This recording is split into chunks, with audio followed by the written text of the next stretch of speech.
Nah, no. Nah. Yes, no. We already did that one. Yes, but later. Getting closer, but this is the one. Yeah, this is the one. Welcome back inside the lab, a show made by enthusiasts for enthusiasts. Here at Prestige, we're blessed to be in the company of supercars on a daily basis, but sometimes we get so caught up that we can't truly enjoy their presence. However, every now and then we're graced by absolute unicorns that make us stop dead in our tracks. This week, an Italian unicorn has entered the showroom, and thus, it's our absolute pleasure to present one of the greatest supercars of all time, the Ferrari F40.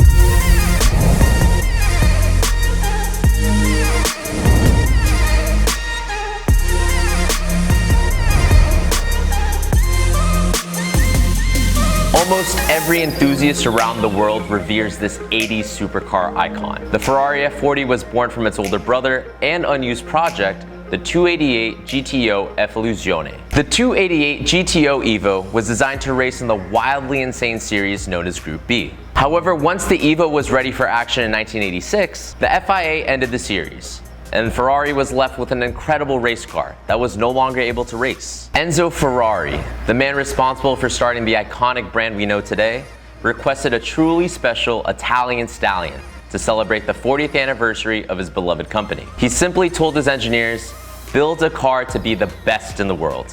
When your boss tells you something like that, you know you have to deliver. Ferrari was also being told by its customers at the time that their cars were becoming too soft, and thus their lead engineer, Nicola Materazzi, who was in charge of the 288 GTO Evo, took up Enzo's challenge and helped translate the blue-blooded race car into arguably the most thoroughbred road car the company has ever created. Another inspiring factor for Ferrari's new project was that the demand for their previous special edition model, the 288 GTO, was incredibly strong, and the market was ready for a new model. With the fully developed Evo race car sitting about, Ferrari got to work on turning around their new production car in just under 13 months for a release in 1987.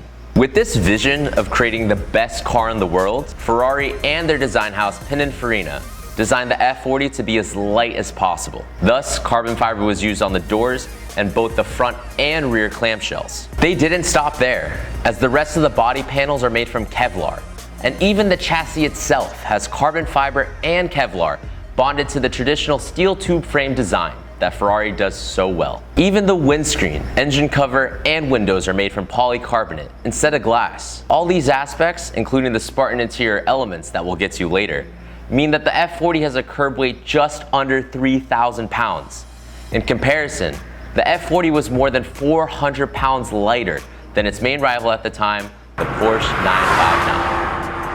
Not only is the F40 incredibly light, but it's also low slung and streamlined. Pininfarina had this special Ferrari in a wind tunnel for months to create the best aero package possible. The famous design house gave the F40 a sharp nose with almost no resistance, apart from that small meshed inlet. Pininfarina also gave the F40 a series of NACA ducts that you'll see all around the car that aid in cooling while keeping the drag to a minimum. They also gave the F40 its iconic, an absolutely massive rear wing. Notice how the spoiler itself is almost flat and has minimal rake. The large side supports and high positioning help keep the F40 stable in a straight line at high speeds without creating too much drag. This aero package, combined with the engine, which we'll get to later, meant that the F40 was the first car to have a top speed of over 200 miles an hour, or so Ferrari claims. While Pininfarina worked on the exterior design, Materazzi and his team helped fine-tune the Evo's double wishbone suspension and race engine to the new road car. The engineers worked endlessly until the car was ready to be presented to the world in October of 1987. When the car was unveiled to journalists at the Maranello factory, the whole room was speechless. One of Road & Track's journalists recalls that Enzo's own microphone was left on during the unveiling, and he quietly uttered the words, "Bello, molto bello." The F40 started production in 1987, with Ferrari originally planning on only creating about 400 of these turbocharged monsters. However, when the world's most affluent enthusiasts learned about Enzo's final supercar, over 3,000 orders came in. The sticker price from the factory was set to be about $400,000, as Ferrari took advantage of the hype around the F40 and asked for more than 3 times the amount than its older brother, the 288 GTO. If you were to account for inflation in today's market, the F40 would have cost an owner almost $900,000. The real craziness is to realize that Ferrari never disclosed how many F40s they were actually going to sell. And when you combine their mysterious ways with the mad money speculators of the time, F40s were trading hands for over $1 million in the late 1980s. Ferrari ended production of the F40 in 1992. And over the course of 5 years, they produced a total of about 1,300 units, all of course in Rosso Corsa Red. And all of these beautiful red beasts had one of the craziest engines to ever be fitted to a Ferrari road car. Taking the insanely motorsports-based foundation from the 288 GTO Evoluzione, the Ferrari F40 received a 2.9-liter twin-turbocharged V8 engine, codenamed the F120D040. This engine features a pair of dual overhead cams, an intake manifold with 8 butterfly valves, 16 fuel injectors, an electronic fuel injection system from Ferrari's Formula 1 cars, air-to-water intercoolers, and parallel IHI turbos that all create 471 horsepower at 7,000 RPM and 435 pounds-feet of torque at 4,000 RPM. In modern times, it's fairly common to hear that manufacturers underrate their engine's output, so the performance seems shocking. But rumor has it that this was also the case in the late 80s, as Ferrari skewed the numbers on the F40, and its twin-turbo V8 engine actually produces more than 500 horsepower. This is old-school turbocharged power. Unlike the sophisticated variable geometry turbos on the 997.2 GT2 RS we previously covered, the IHI parallel turbos take noticeable time to spool. But after 3,500 RPM, they help create 16 PSI of boost, and when they hit hard. In fact, the delivery is said to be so impactful that drivers are able to break traction in 3rd and 4th gear. Realize that the F40 is paired with a 5-speed dogleg manual that allows it to reach a claimed top speed of 201 miles an hour. So imagine the exciting tear that one feels when the turbos really kick in and your rear wheels are spinning in gears that can take you well past 100 miles an hour. Helping you cope with all that monstrous torque is an 8.5-inch dual-plate clutch that is properly weighted. This is a kid's show, so we're not gonna curse, but this clutch is f***ing heavy. It's honestly one of the heaviest I've ever operated, and it'll have your left calf feeling the burn as you move about. Even though the clutch is on the heavy side, you still get to enjoy the guidance of the aluminum H-gate pattern, which is super satisfying to use. It's a setup that demands all of your attention, all of the time. Fun fact. If you were one of the lucky few to have ordered your F40 directly from Ferrari, you could have spec'd the regular 5-speed manual or a non-synchro mesh 5-speed manual, so you could double clutch like the brave Ferrari racing drivers of the 1980s. And while we're at it, I know the whole concept of a race car for the road can be way overused to describe sporty production cars. But describing the F40 as such is no exaggeration. The design cue that really sold me on the F40 is the triangular composite structure you see when you open the front clamshell. You can just imagine taking the carbon and Kevlar body pieces off the car and placing an open wheel, formula-style body on the chassis, and it would just work. I also love having the front open, as you can just see the suspension right there in front of you. It's like having a perfect model car to play with, except it's life-size. And it's an F40. Also, while we're talking about the front end, pop-up headlights. Moving along the side, you'll find these massive side vents that create this dramatic flare that eventually drops back into the side of the car.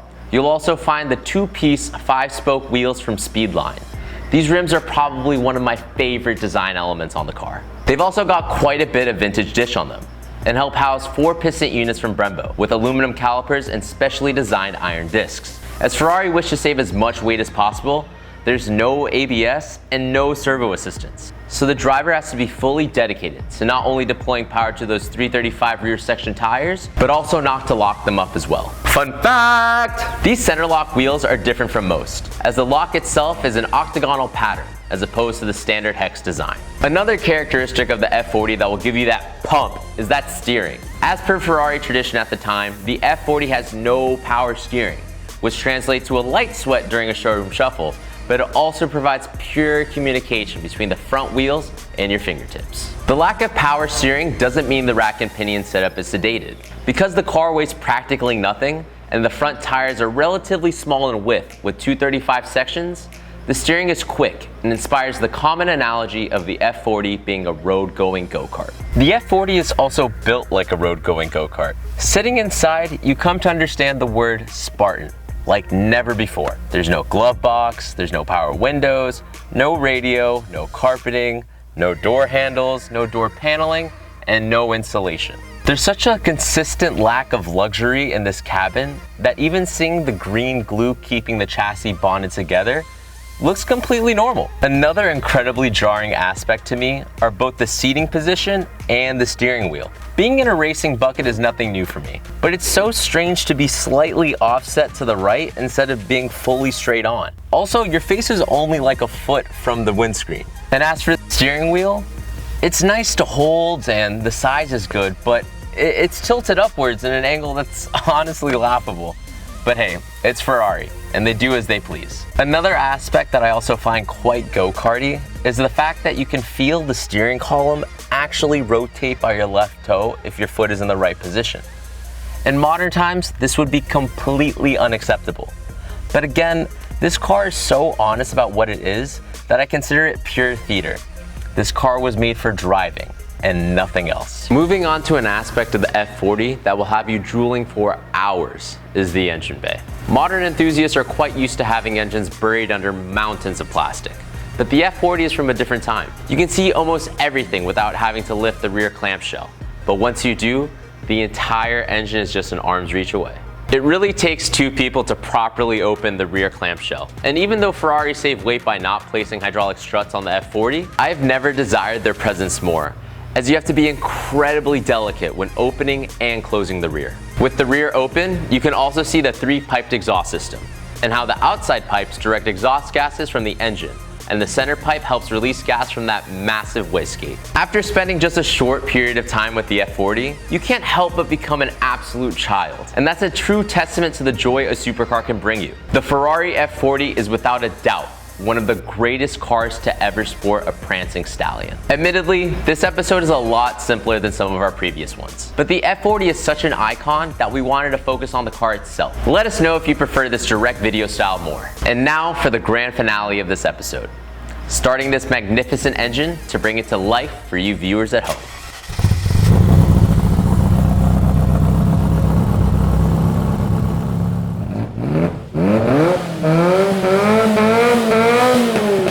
Thanks for watching. If you like this video, hit that like button, smash that subscribe button, and ring that bell so you don't miss it on our next video. Let us know what you think of the F40 in the comments below.